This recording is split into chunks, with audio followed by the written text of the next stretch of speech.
Bueno, pues como cada martes sí, martes no, tenemos la inmensa suerte de tener a Alejandro Bancalero, de Bancalero Abogados, que lo que hacen es situarnos un poco, aclararnos, darnos nociones para, bueno, darnos un poquito de formación. Pero como siempre digo, a quien hay que llamar es a ellos porque son los profesionales de esta historia. Nosotros le contamos nuestro caso y ellos, pues aparte de que es pasión, es su profesión, pues nos ayudan a facilitarnos la vida. Alejandro, buenos días. Antonio, buenos días, ¿qué tal? ¿Cómo estáis? Nosotros muy bien, ¿y tú?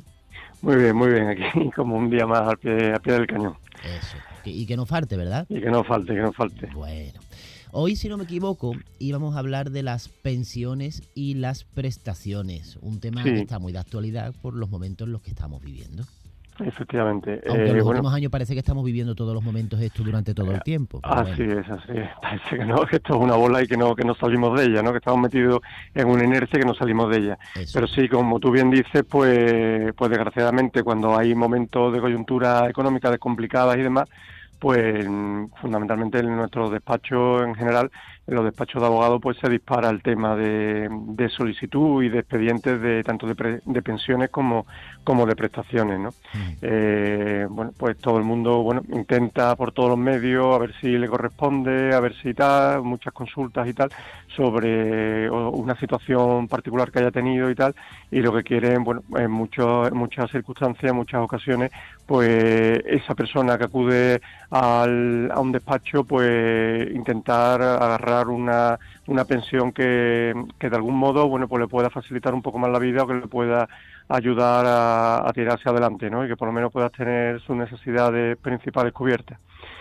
Entonces, en base a eso, Antonio, pues, como digo, hoy vamos a hablar de pensión de incapacidad y de invalidez, ¿no? Vamos a hablar también de pensiones y de prestaciones. En primer lugar, las pensiones por incapacidad y por invalidez, pues estarían resumidas en principalmente, que son las que se dan más en cualquier juzgado de lo social, serían la parcial, la total, la absoluta y la gran invalidez. Vamos a hablar un poquito de ellas. La parcial sería, que es el grado más bajo, da derecho a una prestación, pero la persona trabajadora puede continuar en su puesto de trabajo, ¿no? La total, sin embargo, se genera derecho a prestación, pero la persona no puede seguir desarrollando su trabajo habitual. En la absoluta, sin embargo, es una prestación que protege por no poder ejercer con un mínimo de eficiencia ningún tipo de profesión o oficio. O sea, sería un poco más que la total. Y la gran invalidez, prácticamente, cuando una persona, os pongo un ejemplo, una persona está prácticamente ya en muy mal estado de salud, en la que no puede realizar sus tareas básicas de asearse, vestirse, comer, ¿no? Entonces, va ligada a la absoluta, pero con un complemento plus más, para que la persona titular pueda contratar ayuda, ¿no? Para las tareas que he comentado. Entonces, en principio, todas estas, todo este tipo de pensiones, como he comentado, la parcial, la total, la absoluta y la gran invalidez, son en principio las pensiones por incapacidad reinantes en nuestro sistema de seguridad social, ¿no? En nuestro sistema español. Pero aparte de ese tipo de pensiones por jubilación, que son las, ya te digo, son las más comunes y las que todos los días se dirimen en los juzgados de lo social, pues aparte de este tipo de pensiones por jubilación y por invalidez, existen otro tipo que quizás no son tan conocidas, ¿no? Estamos hablando de las pensiones por fallecimiento o pensiones contributivas de muerte y supervivencia, ¿no? La denominación que hace la propia seguridad social. Incluyen también las prestaciones de viudedad, orfandad y en favor de familiares. Pues vamos a hablar un poco de ellas. Y vamos a intentar a la audiencia, pues aclararle un poco de qué estamos hablando. La prestación de viudedad, en primer lugar, es una pensión que se cobra cuando fallece el cónyuge de otra persona, y lo primero que tendremos que preguntarnos es si se puede cobrar la pensión de viudedad, por ejemplo, hoy en día que se da tanto, de un excónyuge, ¿no? O sea, si hemos estado casados o tenemos pareja de hecho y demás, y esta persona no tenemos relación ya con ella y fallece, ¿tendríamos derecho a percibir una pensión de viudedad tras el fallecimiento de una antigua pareja? Pues la respuesta es que sí se puede, ¿no? Habría que ver si se puede.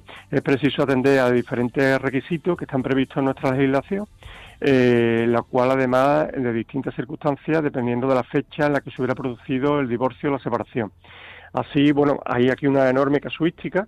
Entonces, bueno, para los cónyuges que se hayan separado o divorciado antes del 1 de enero del 2008, tendrían derecho a percibir pensión de viudedad si se cumplen una serie de requisitos. Esto, en principio, Antonio, tendríamos derecho a la pensión, pero siempre en base a un determinado año, que es donde se modificó la legislación, y siempre determinado también unos determinados requisitos. Entonces, como digo, antes del 1 de enero del 2008 sí tendrían derecho a percibir la pensión de viudedad, pero si se cumple los requisitos que a continuación comento. Si la fecha del divorcio o la separación judicial y la fecha del fallecimiento, en este caso del causante, de la persona que ha fallecido, no debe haber transcurrido un periodo superior a 10 años. O sea que si yo, por ejemplo, fallezco antes del 1 de enero del 2008 y he fallecido, y he tenido una relación, una pareja y tal, y no he estado 10 años en esa relación, pues lógicamente en este caso el viudo, la persona que sobrevive, pues no tendría derecho a esa prestación. Que también, aparte de esto, que no se haya vuelto a casar esta persona, ni tenga una nueva pareja de hecho, que el matrimonio haya tenido una duración mínima de 10 años y que existan hijos comunes del matrimonio o el beneficiario de la pensión de viudedad tenga una edad superior a los 50 años en el momento del fallecimiento, ¿no?, del causante. Eso sería... ¿Por qué la edad esa? Bueno, pues lo establece la ley. Lo establece la ley, no tiene...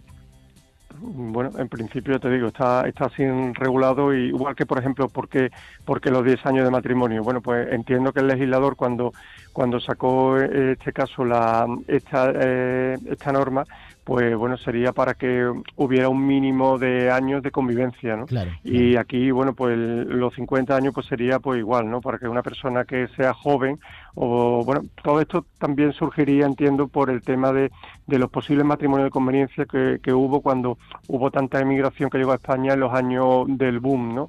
Sí. El boom inmobiliario y el boom, te hablo de los años 2005, 2006, 2007. Bueno, pues ahí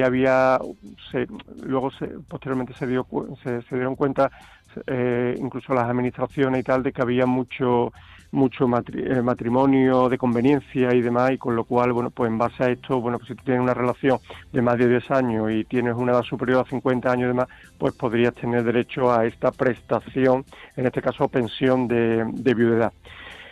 Para las separaciones entre el 1 de enero del 2008 y el 31 de diciembre del 2009, pues estas personas que estuvieran separadas o divorciados también podrían percibir esa prestación de viudedad, esa pensión. Pero ya te digo, también con una casuística: si no se haya vuelto a casar o formado pareja de hecho, casi siempre es exactamente igual, que no se haya vuelto a casar esa persona o haya formado una pareja de hecho, que tenga reconocido el derecho a recibir una pensión compensatoria por sentencia o convenio. Si se tuviera reconocido lo que he comentado anteriormente, la pensión compensatoria, pues lógicamente no nos va a dar la administración, el Estado no nos va a dar dos pensiones, sino que la pensión de viudedad se disminuirá hasta alcanzar la cuantía de la pensión compensatoria, con lo cual, bueno, pues ahí recibiremos una sola pensión, pero sí tendríamos derecho a ella.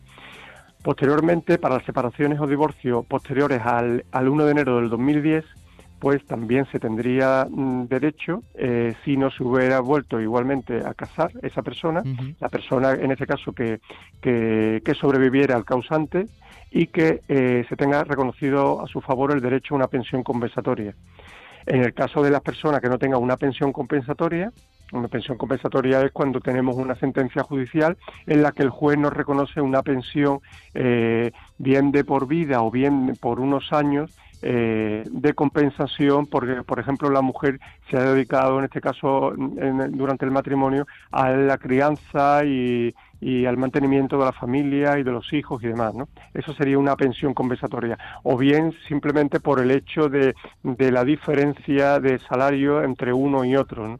Entonces, para compensar, pues eso, a través de una sentencia judicial podemos tener esa pensión compensatoria. No siempre, he hablado de un señor y una señora, y en este caso la señora tiene pensión compensatoria, pero no por ese hecho.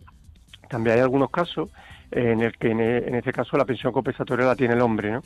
No en todos los casos. Pregunta. Evidentemente estamos hablando de relaciones, para decirlo de una forma clara, con papeles. Efectivamente, claro. Claro, efectivamente. Así es. Mira, yo tuve un tema hace cuestión de un par de años. Tuvimos un tema aquí en el despacho que unos señores que eran del este, de Europa del Este, y eran búlgaros. Llevaban viviendo en la localidad de Medina del Alcor 20 años. ¿Y cuál fue su horror? Que no estaban inscritos como pareja de hecho. Este señor falleció. Este señor falleció de un tumor, un cáncer tal, falleció, y la señora vino al despacho y tal y nos solicitó que instasemos tenía muchísima documentación, ¿no? Pero ¿qué le fallaba? Que habían tenido una pareja, habían sido pareja de hecho, pero como tú bien dices, no tenían papeles, o sea, que no estaban inscritos en el registro de parejas de hecho, en el registro civil. O sea, que hubieran ido al registro por ejemplo, vivían, ya te digo, Medina del Alcor, pues bueno, hubieran ido allí al ayuntamiento y se hubieran inscrito como pareja de hecho. Bueno, pues hubieran tenido ese reconocimiento, ¿no? Solo y ellos por ese papelito. Efectivamente. Vale. Incluso ahí, ya te digo, ahí contamos con testigos de vecinos que efectivamente decían que ellos llevaban un montón de años, tenían una hija en común, todo. Pero la legislación, como te estoy comentando y estoy comentando a la audiencia, bueno, pues todos estos requisitos son materia elemental. Si no disponemos de uno de ellos, pues nos podemos quedar sin esa pensión. Ya te digo, en este caso en concreto que te comento de esta familia de Bulgaria, pues aquí incluso vinieron varios vecinos de ellos, y argumentaron que sí, que tenían una hipoteca en común, tenían una hija en común, todo eso. Pero le faltaba el estar inscrito en el registro de pareja de hecho. Con lo cual, bueno, se perdió y luego posteriormente se recurrió al TSJ y tampoco nos dio la razón por eso, porque la legislación ahí es clara y te obliga a que esté inscrito en el registro de pareja de hecho, o en este caso en el registro civil si eres matrimonio, ¿no? También, ¿no? Entonces, bueno, pues todo ese tipo de casuística habría que tenerla en cuenta. Si no se reúnen los requisitos, lo que estamos comentando, ¿qué sucede?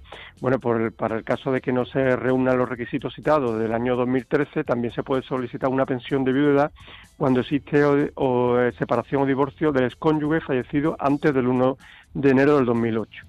En estos casos se requiere tener 65 años o más, no tener derecho a otra pensión pública, y si la declaración del matrimonio no ha sido inferior a 15 años, ¿no? Pues si te fijas, todo es prácticamente igual, ¿no? Aquí en este caso, bueno, pues ya nos hablamos de los 50 años, hablamos de los 65, y no hablamos de 10 años de matrimonio, sino aquí de 15 años, ¿no? Nos tendríamos que preguntar también, Antonio, qué pasa si hay más de un excónyuge, porque hay mucha gente, claro, que a lo mejor tiene ahora mismo su actual pareja, o está casado, o tiene su actual pareja y tal, pero anteriormente ha tenido otra relación o ha tenido algunas otras relaciones anteriores. ¿Qué pasa en este caso? Que también se nos ha dado en muchas circunstancias. ¿Cómo se soluciona esta situación? Bueno, pues en el caso de que exista más de un cónyuge o de una pareja de hecho, pueden ser beneficiarios de la pensión de viudedad el cónyuge o pareja de hecho al momento del fallecimiento, eso está claro, y el cónyuge o expareja de hecho de los que el fallecido se encontrara separado o divorciado, siempre y cuando se cumpla con alguno de los requisitos que se han citado en el artículo, ¿no? De lo que hemos redactado anteriormente. No se genera una pensión para cada uno, sino que en este caso, vamos a poner un ejemplo, un señor fallece y tiene su actual pareja y anteriormente ha estado casado o ha sido pareja de hecho de otra señora. ¿Qué pasa? ¿A cada una se le da una pensión? No, o sea, de la pensión que la señora viuda va a cobrar, pues habrá que repartirla. ¿Y cómo se reparte? No se genera una pensión para cada uno, sino que la única pensión que correspondiera por el fallecimiento se reparte en función del tiempo de convivencia de cada beneficiario. O sea, que se hace como una regla de 3. Efectivamente. Si contigo estuvo 10 y conmigo estuvo 15, pues yo me llevaré un poquito más que tú. Bueno, en todo caso, siempre debe garantizarse un mínimo del 40% del importe total a quien fuera el cónyuge o pareja de hecho en el momento, ¿vale? O sea, como mínimo el 40%. O sea, si una señora lleva casada con un señor un año o año y algo y fallece, pues ella como mínimo se va a llevar el 40%. Luego habrá que ver la otra señora, el tiempo que ha estado, y en función de eso, como tú bien dices, habrá que calcular ya y habrá que hacer prácticamente una regla de 3. pero como mínimo la actual pareja, como mínimo se lleva el 40%, ¿vale? Vale. Eso con respecto a la pensión de viudedad. Luego hay otra pensión también muy recurrente en ciertos momentos y desgraciadamente que también ocurre, la pensión de orfandad, ¿no? Es la que podríamos percibir cuando alguna persona se queda huérfana y queremos tratar aquí hasta cuándo se le concede esta pensión. Se le concede la pensión de orfandad a los hijos del fallecido que cumplen con condiciones demandadas por la Seguridad Social sin necesidad de demostrar la dependencia económica hasta los 21 años. Únicamente se exige la relación de filiación, o sea, que sea una relación de padre, efectivamente, de padre e hijo, efectivamente, y se puede demostrar, lógicamente. No obstante, con otras condiciones, también se concede la pensión de orfandad desde los 21 hasta los 25 años. En principio hasta los 21, pero dependiendo de determinadas circunstancias, como anteriormente hemos comentado también con la pensión de viudedad, se puede ampliar hasta los 25 años. Por ejemplo, pienso ahora el chico o la chica que está estudiando y fallece desgraciadamente su padre o su madre y se ve la situación de que no tiene ayuda y tal. Yo entiendo que ahí en ese caso habría que ver las circunstancias específicas y tal. Habría que ver que no tenga ingreso, que no tenga nada y que no tenga tampoco patrimonio. Si fuera ese, entiendo que se podría solicitar y podríamos conseguirla. En este caso concreto, el hijo, como digo, deberá siempre demostrar su dependencia económica a través de la carencia de rentas de trabajo por cuenta ajena o propia en cantidad inferior al 100% del salario mínimo interprofesional. Eso quiere decir que no solamente que él no trabaje, este chico o esta chica que está estudiando, sino que aparte no tenga rentas en este caso de las personas supervivientes, ¿no? En este caso de su madre o de su padre, que no sé qué se pueda demostrar. Teniendo en cuenta todas estas condiciones de acceso a la pensión, en el huérfano perderá su prestación en el momento que cumpla los 25 años de edad. En principio, cuando se cumple 25, se pierde. Asimismo, con independencia de la edad, se concede la pensión de orfandad a los hijos incapacitados para el trabajo. En estas circunstancias, como se carece de capacidad para desarrollar rentas laborales propias, se presume que dependerán de sus progenitores y si estos fallecen precisarán de rentas para sobrevivir. Por lo tanto, a estos beneficiarios se les reconoce el derecho a la pensión de orfandad sin límite de edad. Es el caso de personas que tengan incapacitación, ¿no? O sea, una incapacitación grave y demás. Esta persona, por el hecho, estos hijos que tengan ese grado de incapacitación alto, van a tener la pensión de orfandad prácticamente de por vida. Si por cualquier causa estos beneficiarios recobrasen su capacidad para el trabajo, perderían el derecho a la pensión de orfandad. Pero si no se puede demostrar, como te digo, pues prácticamente sería sin límite de edad. Y Alejandro, una pregunta. ¿Orfandad doble o con que fallezca una parte ya puedes tener derecho a esa prestación? Claro, es lo que decía, claro, no, con el hecho de que fallezca... Viene por una pregunta, porque imagínate que en una pareja uno trae 2 hijos de antes y el otro trae pues otros 2 hijos de antes. Entonces fallece una parte. ¿La pensión le toca a los hijos tuyos carnales o también a los hijos que... No, los carnales. Aunque lleves 20 años con la pareja y hayas criado a los hijos de ella como por tuyo. eso te he comentado anteriormente que se exige la relación de filiación. Vale. En este caso, claro, efectivamente, sí. En el caso, por ejemplo, de una pareja, como tú dices, que lleven 20 años, son hijos del señor que ha fallecido, no de la señora. Ya. Vale, que aunque tenga una relación prácticamente de hermanos y tal, pero se necesita una relación de filiación. Vale. Ya te digo, ahí habría que ver mucho la casuística, en este caso de la familia, ¿no? Habría que ver si, por ejemplo, en el caso que yo te he comentado anteriormente de esta pareja búlgara y tal, sí tenían una hija en común. Y había otra chica que era una hija de ella. Era hija de ella, pero no era hija de él. Entonces también sí solicitamos ahí la pensión de orfandad para la hija de él, que sí se la dieron. Vale. Pero vamos, ya te digo, ellas eran hermanas, prácticamente hermanas, o sea, vivían desde pequeñas, vivían juntos, todo. Pero en principio sí se necesita la relación de filiación, que sea hija o hijo carnal de la persona fallecida. ¿Cuándo se puede extinguir, Antonio, la pensión de orfandad? Pues se extingue por contraer matrimonio. Si el huérfano contrae matrimonio, se entenderá que su nuevo cónyuge tiene una obligación de sustento económico respecto al beneficiario. Existe una excepción a esta regla y se podrá mantener el derecho a la pensión de orfandad, aunque se contraiga matrimonio, cuando el huérfano tenga reconocida una incapacidad permanente absoluta o de gran invalidez. Esto quiere decir que si el huérfano, aunque se case, tiene una gran discapacidad o tiene una incapacidad permanente absoluta o una gran invalidez, pues bueno, pues ahí siempre tiene el derecho a cobrar la pensión de orfandad, a pesar de que a pesar de que haya contraído matrimonio y que, como hemos dicho anteriormente, al contraer matrimonio se extinguiría la pensión de orfandad, pero en este caso no.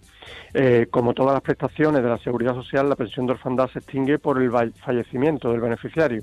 O sea, si en este caso el hijo, al cabo de los años y demás, pues fallece, pues se extingue la pensión de orfandad, con lo cual no lo puede cobrar el hijo, o sea, el nieto del fallecido, ¿me entiendes? O sea, que solamente es una pensión de orfandad, la cobra el hijo o la hija de la persona fallecida. ¿Vale? Eso en cuanto a la pensión. Hemos hablado, por tanto, de la pensión de viudedad, hemos hablado de la pensión de orfandad y nos queda una última que es menos conocida, que es la pensión a favor de familiares, que esta a lo mejor puede entrar en la casuística que tú me has comentado anteriormente. Se concede a aquellos que hayan convivido y dependido económicamente de la persona fallecida y que cumpla una serie de requisitos. Tiene derecho a cobrar la prestación los siguientes grupos de personas: nietos y hermanos, en ambos casos huérfanos de padre y madre, menores de 18 años, o los mayores que tengan reconocida una incapacidad permanente, absoluta o gran invalidez. Todos esos tendrían derecho a cobrar esa prestación. Las madres, abuelas del fallecido, viudas, solteras, casadas, cuyo marido sea mayor de 60 años o esté incapacitado para el trabajo, separadas judicialmente o divorciadas, también tendrían derecho.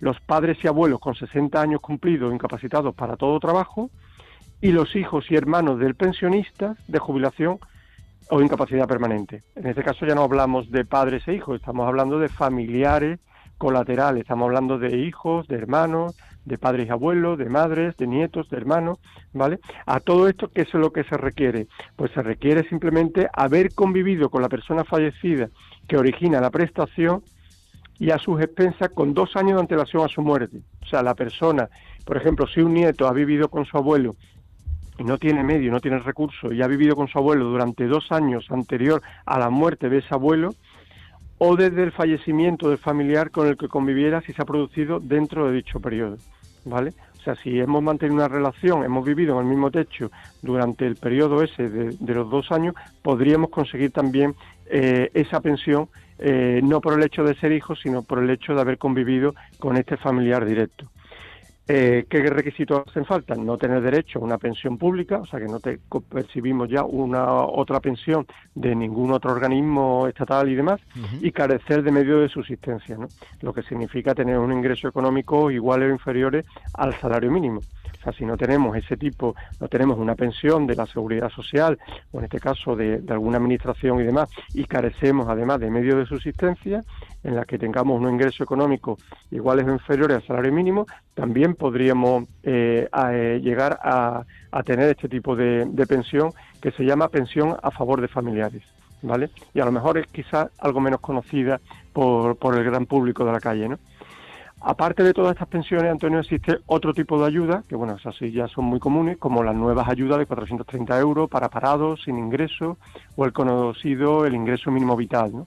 O los subsidios para personas mayores de 45 y de 52 años. Estas son, bueno, pues a través del SEPE, a través de las oficinas de seguridad social, bueno, pues son muy cercanas a la gente y tal, porque, bueno, son del día a día, ¿no? Pues para todo ello, cada prestación requiere de una serie de requisitos, como hemos podido comprobar, ¿no? Una serie de requisitos, una serie de particularidades y de un estudio de la situación personal de cada solicitante. Con lo cual, bueno, podríamos solicitar una pensión, una prestación, pero en cualquier momento, como tú bien decías, necesitaríamos papeles, necesitaríamos poder acreditar que efectivamente nos corresponde ese tipo de prestación, ese tipo de ayuda, y para eso, bueno, pues en cada caso pues habría que estudiar a fondo la situación de la que nos encontramos, ¿no?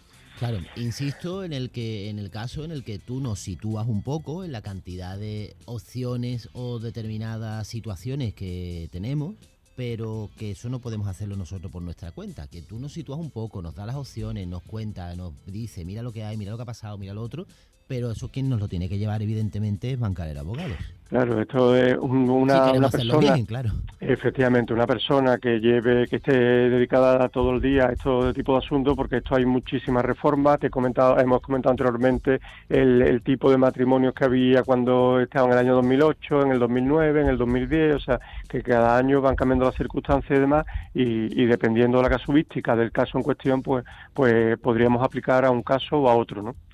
Entonces, bueno, pues como siempre decimos, bueno, pues aquí estamos para nuestros oyentes, para todo el que se quiera preguntarnos y demás, y estaremos encantados, como siempre, de poderles atender, ¿no? ¿Y dónde podéis atendernos? Pues mira, nosotros estamos al final de la Avenida, en un despacho a pie de calle, un local comercial, en la calle 8 de marzo, en el número 4. Tenemos la parada del metro de Cocheras, tenemos la parada de autobús el 26, tenemos un teléfono WhatsApp que está permanente a las 24 horas, el 654 35 16 26, que nos puedan hacer todas las consultas y todas las situaciones que crean que puedan ser de su ayuda, y luego posteriormente también un teléfono fijo que es el 955 101 585. Luego también a través de nuestras redes sociales, de nuestra página web, bancaleroabogados.es, y bueno, y a través vuestro también, de vuestro programa. Pues mira, y por el grupo de Facebook Estilo Y Sevilla también, SFC. efectivamente, Guay. efectivamente. Pues Alejandro, yo no sabía que había tantas posibilidades y tantos casos diferentes. Claro, siempre hablamos de cada persona es un mundo y es la verdad. Efectivamente, ahí lo has visto, que dependiendo si una persona haya terminado una relación con un señor en tal fecha, en otra, pues tendría una casuística, tal. Hemos hablado también de temas de edades, temas de relaciones, de años, en fin.